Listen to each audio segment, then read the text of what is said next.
meme, né, Maré? Vamos começar? Tá cara de pau. O que é se criar e reinventar de novo a cada dia. É inovar e valorizar o momento com a família. A cria da voz. Tá começando mais um Cria Podcast. Eu sou Fran Rodrigues e hoje eu tenho uma convidada muito especial. Ela é presidente da Associação das Mulheres de Paraisópolis. Começou o trabalho social aqui na comunidade. Não sei se vocês sabem, a gente grava nosso podcast aqui no pavilhão do G10 Favelas, no estúdio Cria. E a Flávia tem uma atuação aqui em Paraisópolis desde 2017. Inclusive foi quando a gente se conheceu. Bem-vinda, Flávia. Obrigada pelo convite, pelo espaço também. E a Flávia, na verdade, a gente se conhece desde 2017, que a gente participou de um curso, acho que foi o primeiro, inclusive, que era um programa voltado para mulheres empreendedoras. Estava acontecendo aí na Associação das Mulheres, na União dos Moradores. Chamado Vai na Google. Isso, Cresça com Google. É isso, Cresça com Google. E aí, a gente se conectou, a Flávia me mandava mensagens com algumas frequências aí. E hoje nós somos amigas, né, Flávia? Vamos dizer assim. Mas valeu a pena minhas existências lá, eu te mandar mensagem todo dia. Muitas coisas boas aconteceram em 2017. E, inclusive, essa relação com a Flávia. E a Flávia tinha 18 anos na época. Vou revelar minha idade não, pelo amor de Deus. É nova, né, Flávia? Pelo amor de Deus. Flávia tinha 18 anos na época, mas já era muito engajada. E ela vai contar um pouquinho da trajetória dela. Queria que você começasse a falar dessa sua trajetória antes de se tornar presidente da Associação das Mulheres de Paraisópolis. Você chegou a coordenar o coletivo Jovem Coca-Cola, coordenou o Festival da Juventude também. Queria que você me contasse um pouquinho aqui, porque você não nasceu em São Paulo, né, Flávia? Você nasceu na Bahia. Não, nasci em São Paulo, mas morei na Bahia na minha infância. Olha só que amiga que eu sou, gente. Então vamos lá, Flávia. Você nasceu em São Paulo. Eu nasci em São Paulo. E aí, enfim, nasci em São Paulo quando eu tinha 7 anos de idade. Meus pais se separaram. Eles, têm mais de 10 anos aí separados, quase 20 anos separados. E aí a minha mãe não tinha uma condições financeiras legais de cuidar de mim, dos meus irmãos, né? Naquela época era 6 crianças. E aí, quando eu tinha 9 anos, eu fui morar na Bahia com a minha avó por uma questão financeira mesmo. Então, eu fui pra lá porque minha mãe não tinha essas condições. Minha mãe acabou se tornando mãe solo, não tinha o apoio do meu pai, fisicamente ali. Meu pai, dava pensão, né, por obrigação naquela época. E aí eu fui morar com a minha avó na Bahia. E aí, lá na Bahia, já quando eu morava com os meus irmãos, eu comecei a me envolver com... que a gente só tinha dois investimentos, eu falava, que era a igreja e a escola. Então, eu fiquei lá até meus 14 anos, então eu participava das festividades da igreja, participava das atividades da escola, né, fora ir pra escola todos os dias, porque essa era a única nosso investimento lá. E aí eu vim pra São Paulo de novo com 14 anos. Então, quando eu cheguei em São Paulo, né, antes de eu sair de São Paulo, com 9 anos, minha mãe morava numa casa. E quando eu volto pra São Paulo, minha mãe mora em 14 anos, minha mãe tá morando em barraco de madeira. E aí bate aquele choque de realidade. O que tá acontecendo aqui? Então, desde muito nova, eu sempre trabalhei de alguma forma. Seja casa de família, seja ajudando idoso, levando no médico. E aí, minha mãe sempre teve essa questão, assim, você precisa trabalhar. Tipo assim, eu não consigo dar conta de tudo sozinha, né? E você é a mais velha dos seus irmãos? Sou a mais velha. Das mulheres, eu tenho um irmão mais velho. Ah, tá. Mas das mulheres, eu sou a mais velha. Eu acabo sendo a mais velha de todos, né? Porque eu acabo resolvendo os problemas dos meus irmãos, até o meu irmão mais velho. Então, acaba ali sendo responsável por todos. E aí, quando eu chego em São Paulo de novo, deparo com essa realidade, que a minha mãe se encontrava e eu não entendia ali, tipo assim, cara, o que tá acontecendo, né? Porque minha mãe hoje mora em barraco de madeira, porque é essa realidade. E eu sempre pensava assim, eu não quero essa realidade pra mim. Cara, e eu me questionava, porque as pessoas moram numa casa normal e eu tenho que morar numa casa de madeira e, eu acho que uma coisa que eu vi marcada nessa época, assim, era ter que dividir os irmãos pra poder todo mundo dormir, né? Um dormir na casa do vizinho, outros dormir na casa da minha tia, porque não cabia todo mundo. Porque quando a gente volta, minha mãe tá com mais 3 filhos, né? Então, sua mãe tinha 6, quando você voltou, sua mãe já tinha mais 3, estava com 9, então. 9. E aí, os 9 não cabiam nesse... Era um cômodo? Era um cômodo. E aí não cabia todo mundo Não cabia nesse tudo. E aí vocês dormiam divididos em outras casas, porque não cabia. E de manhã se encontrava todo mundo de novo. Era tipo uma república, sabe? De manhã você se encontrava, tomava café, quem tinha que fazer alguma coisa. Fazia de casa, quem tinha que ir pra escola ia, levava as crianças na escola e voltava. E aí, à noite, repetia de novo o processo. Cada um ia pra casa de quem tinha que ir pra dormir. E isso era só sua mãe e seus irmãos? Minha mãe e meu irmão, minha mãe tinha um marido na época, que era meu padrasto. E aí, tipo, dormia no barraco, eu dormia no sofá. E a minha mãe dormia na cama com o marido dela. E a minha irmã, na época, era recém-nascida. E um outro irmão meu que tinha 3 anos. Então, a gente se divide assim. E meus outros irmãos dormiam na casa da minha tia e na vizinha. Certo. E aí, Flávia, teve um momento na sua vida que com 16 anos você saiu de casa. Sim. Saí de casa com 16. Como você... Porque você é muito jovem, né? Como você tomou essa decisão e por que você tomou essa decisão de sair de casa? Minha mãe nunca acreditou que educação seria capaz de transformar, né, a minha vida. A minha revolta começou quando eu, né, através da União de Moradores, eu comecei a entender um pouco mais sobre a questão da educação. Então, eu fiquei sabendo da Escola Aleph Peretz, da ETEC, do Poeridomos, do Porto Seguro. E aí, eu passei numa dessas escolas, que foi o Aleph, na época. E aí, a minha mãe não deixou eu estudar. Ela não foi fazer minha matrícula e meu pai também não. Né? Porque nessa época, meu pai já era alcoólatra. Uhum. E a minha mãe falava que eu tinha que trabalhar, eu não podia estudar. E eu fiquei revoltada, né? Porque, tipo assim, eu tinha que estudar o dia inteiro. Então, se eu estudasse o dia inteiro, eu não ia ter quem levasse as crianças pra escola, não ia ter eu pra ajudar ali a minha mãe ali, né? Um pouco. Por mais que eu trabalhasse em casa de família, ajudando ela, mas já ajudava no leite das crianças naquela época. E aí, a minha mãe não deixou. Minha mãe falou que não podia, que eu tinha que trabalhar e não estudar. E essa era a frase que ela mais repetia pra mim. E aí, me deu uma revolta. Eu pensei, vou sair de casa, já que eu não posso estudar, então eu vou procurar outros caminhos, que é procurar outra forma de poder estudar. E aí eu saí de casa, quando eu tinha 16 anos. E aí você foi pra onde? Eu fui pra uma casa de uma colega, né? E aí depois meu pai tava terminando de construir uma casa. Ele só tinha levantado a casa, de colocado umas telhas. E aí eu fiquei morando nessa casa, tipo, recém-construída, não tinha banheiro, usava o banheiro da casa do meu tio, porque era no quintal da família. Subiu as paredes, colocou uma telha, Isso. tinha porta, janela? Não tinha ainda. Mas como era o quintal e tinha um portão fechado, então dava pra ficar lá, tranquilamente. Aí você dormia com tudo aberto? Dormia com assim. tudo aberto.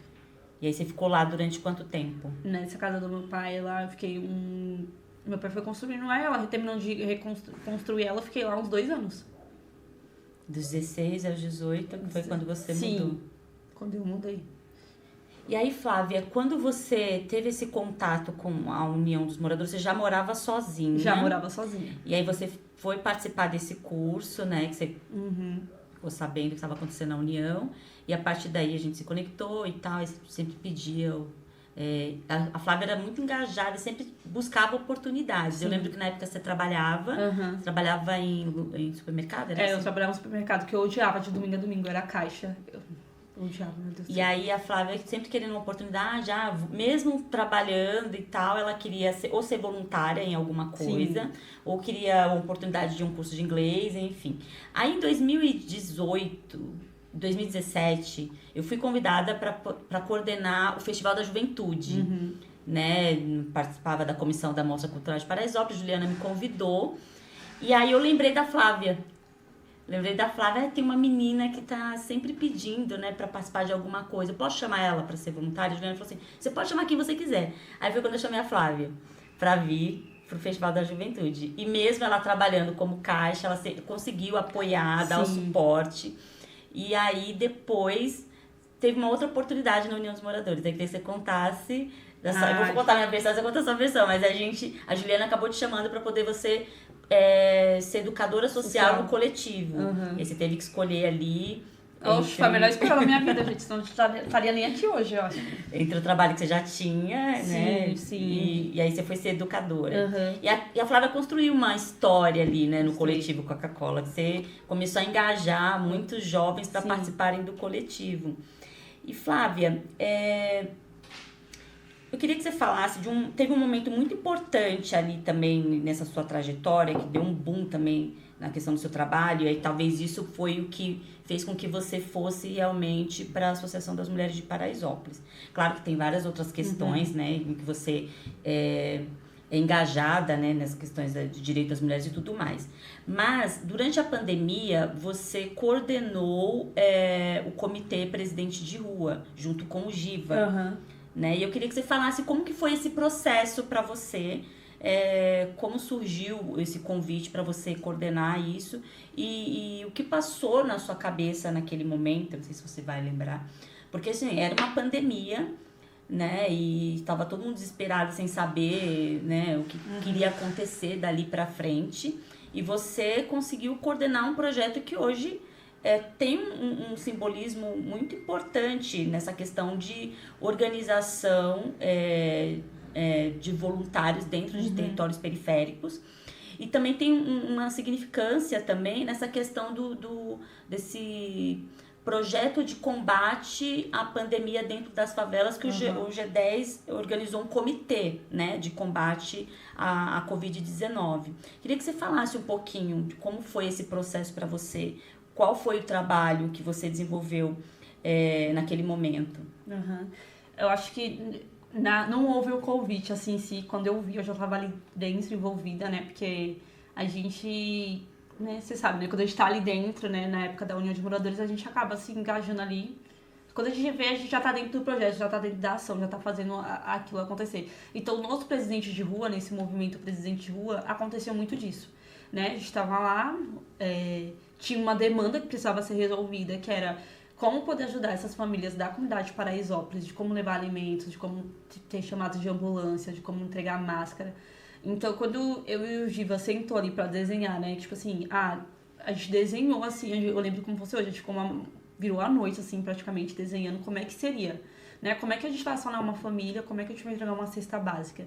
E aí nasce essa ideia dos presidentes de rua através do Gilson, né, que ele dá o nome, não, a cada 50 casas vai existir um morador voluntário que vai cuidar dessas 50 famílias. E aí, quando a gente sentou pra desenhar, primeiro que a gente tinha nem noção que ia chegar nesse movimento que chegou hoje, que é bem reconhecido, né, que é ter esses presidentes de rua que representam esses moradores. Mas eu lembro que a gente desenhou ali perfeitamente, que vai ter uma pessoa da equipe de ligação, da documentação, que é responsável por documentar todos os dados dessas pessoas, o pessoal da digitação, e tinha a coordenação, que era eu e o Givanildo. Mas assim, a gente nunca imaginou que ia chegar a isso. Tipo assim, quando a gente viu, a gente estava dentro da ação, já estava fazendo acontecer. Mas eu lembro muito bem, assim, de quando a gente conseguiu colocar lá quase 1.000 pessoas dentro do Palmeirinha, todo mundo organizado, máscara, assim, todo mundo máscara, com afastamento, respeitando ali o espaço. E a cesta, aquela organização. Falei, caraca, a gente é foda. E é importante ressaltar, porque assim, num momento que não podia reunir uma quantidade muito grande de pessoas, e vocês conseguiram organizar de uma forma que virou modelo. Sim. A princípio, as organizações estavam se mobilizando para atender famílias periféricas. A gente sabe que isso afetou várias comunidades, a gente sabe dessa preocupação também, que as lideranças nesses territórios periféricos se preocupavam em como atender essas famílias que eles que elas já estavam atendendo, e tinha outras famílias que iriam surgir. E acabou se tornando um modelo, assim, que outras organizações acabaram copiando, né? E esse trabalho que vocês fizeram, queria que vocês falassem dessa organização, assim, a primeira vez que vocês conseguiram colocar 1.000 pessoas no campo do Palmeirinha. Depois vocês fizeram em outras comunidades. E como foi para poder fazer esse mapeamento dessas pessoas em outras comunidades, outros presidentes de rua? Acho que, como a gente já tinha visto que aqui dava certo, que a gente tinha essa organização aqui, então quando as pessoas outras instituições começaram a entrar em contato com o G10, o que a gente fazia? A gente fazia reunião, explicava, mostrava fotos de como é que era, para esse modelo poder se replicar, para as pessoas, quando olhasse aquela a organização, falava assim, cara, é o pessoal do G10 Favela. Então, as pessoas começassem a identificar que existia outros G10 também em outros lugares, outras comunidades. Então, o que acho que mais facilitou foi isso, tipo assim, a gente usar aqui como modelo, usar as fotos e poder muitas vezes ir conhecer o espaço, trazer a liderança comunitária para dentro do espaço, para entender como é que funciona. Por isso que deu esse boom, assim, esse start, porque as pessoas viram, lá tá dando certo. Então, como é que fazer dar certo em Heliópolis? Então, a gente trazia o pessoal de Heliópolis para eles acompanhar, entender como é que funciona, para poder fazer lá também. Então, acho que a comunicação entre os líderes comunitários de outros estados, outros bairros de São Paulo facilitou isso, de poder eles virem e conhecer, entender como funciona na prática aqui. Acho que uma coisa que você poderia falar também é essa questão porque muitas pessoas acompanharam esse movimento, repercutiu nacional e internacional, né, em veículos nacionais e internacionais. E aí as pessoas viam as fotos e tudo mais, viam as entregas, mas aí teve todo um trabalho por trás, que aí acho que é importante reforçar, que foi feito por voluntários, e esses voluntários chegavam 5 horas da manhã. Ou até mais cedo, né? Ou até mais cedo para poder fazer a marcação. Fala um pouquinho desse processo. Chegava, eu tinha todo uma preparação. Isso é o que acontecia. A gente, vai ter entrega de sexta. Porque não era só a doação, não era né? só a doação. Chegava aqui no G10 e qual era o formato ali tinha até chegar as pessoas? Ali. Então, assim, tinha a equipe da ligação que elas tinham que ligar pro presidente de rua. Tinha que vir retirar uma ficha no G10 Favelas, que elas apresentavam essa ficha lá na entrada do campo. Mas nisso a gente fazia uma reunião uma reunião pré para entender como é que se funciona. Então, assim, quem é a equipe que vai ficar responsável pela marcação do chão do campo, quem é a equipe que vai levar o saco de lixo, água, máscara, álcool gel. Então, tinha toda uma equipe preparada. Então, a gente, por muitas vezes, chegava 4, 5 horas da manhã, fazia as marcações e fazia depois, tipo assim, como uma corrente, assim, pra colocar a cesta no lugar. Porque a cesta é pesada, né? Então, assim, quem vê as fotos, assim, os vídeos, acha que é muito fácil colocar, mas dá trabalho.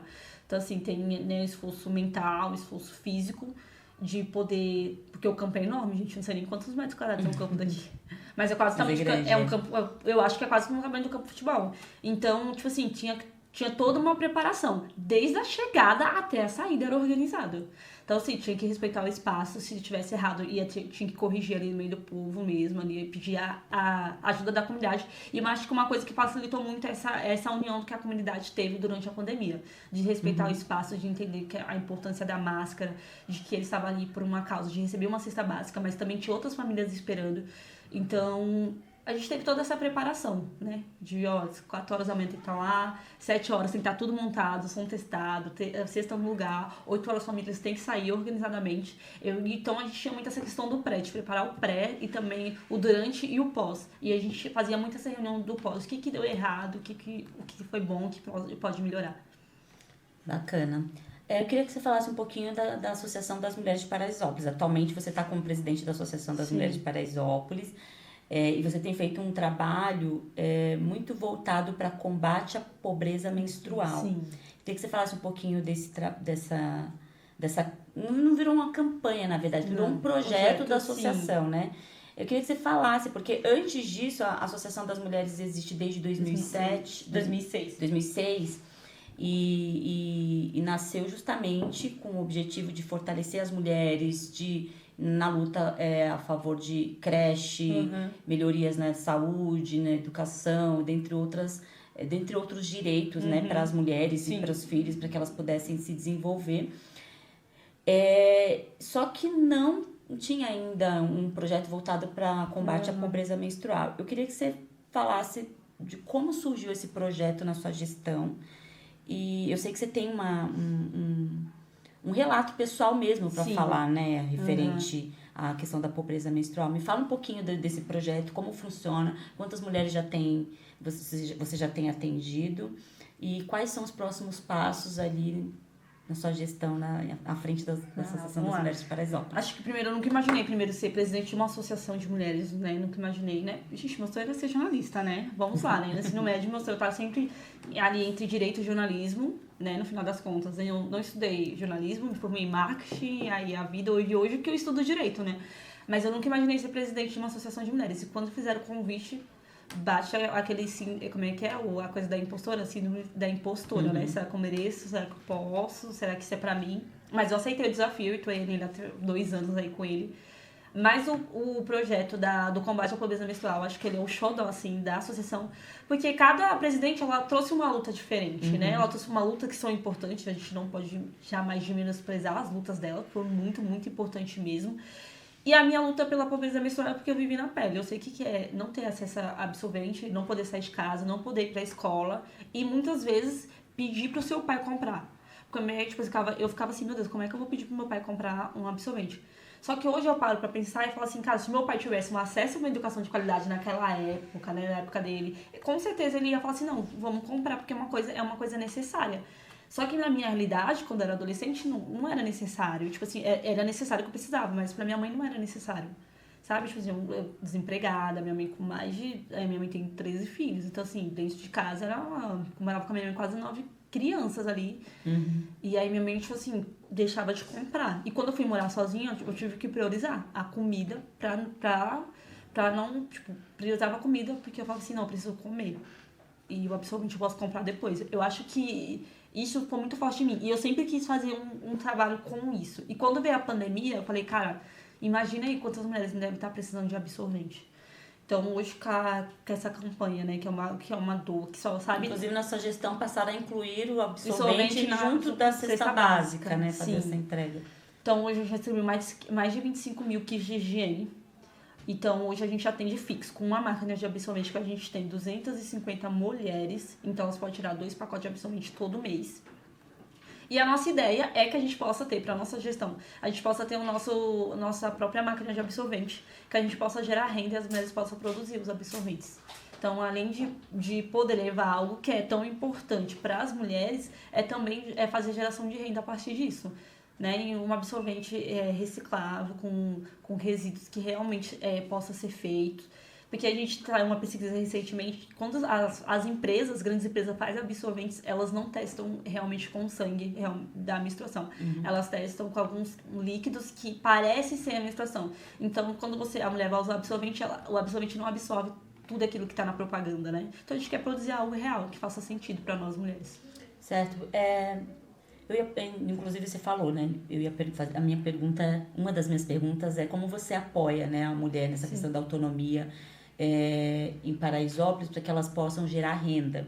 Então, tem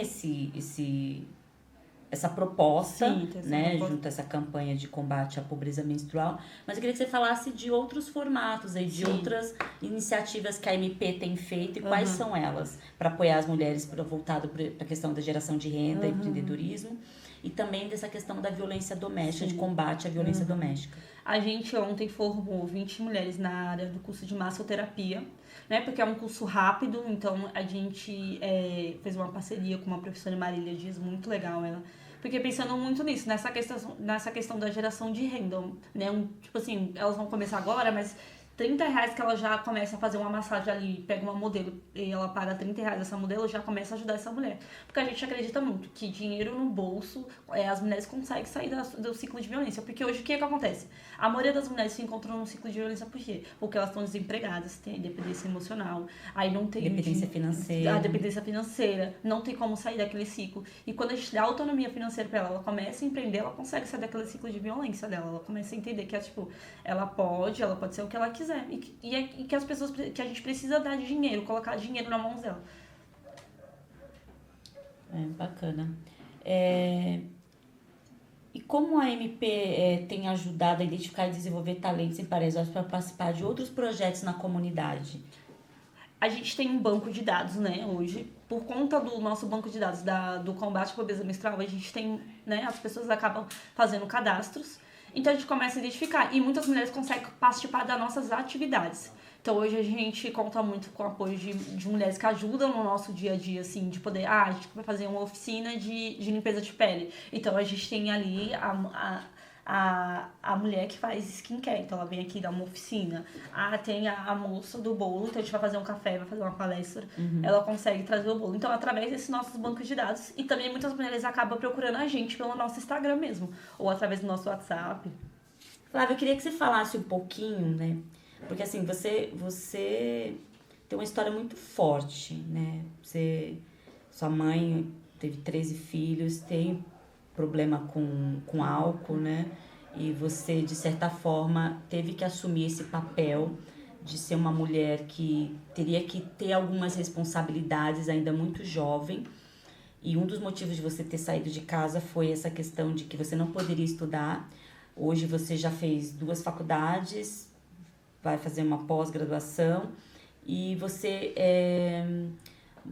tem essa questão muito firme, assim, de voltar políticas para a educação, né? Ser bem engajada nessa questão. Queria que você falasse um pouquinho sobre isso, quais projetos a MP tem desenvolvido voltado para a educação, para o empoderamento feminino, para fortalecer essas mulheres que desejam estudar também, não somente para o empreendedorismo. Essa é uma pergunta. E a outra pergunta, assim, o que você sente quando você olha para a Flávia de lá de trás? Eu sei que ainda tem muita coisa para acontecer na sua vida. Você só tem 25 anos, Glória. Mas que você pensa quando você olha pra Flávia de hoje? Tá.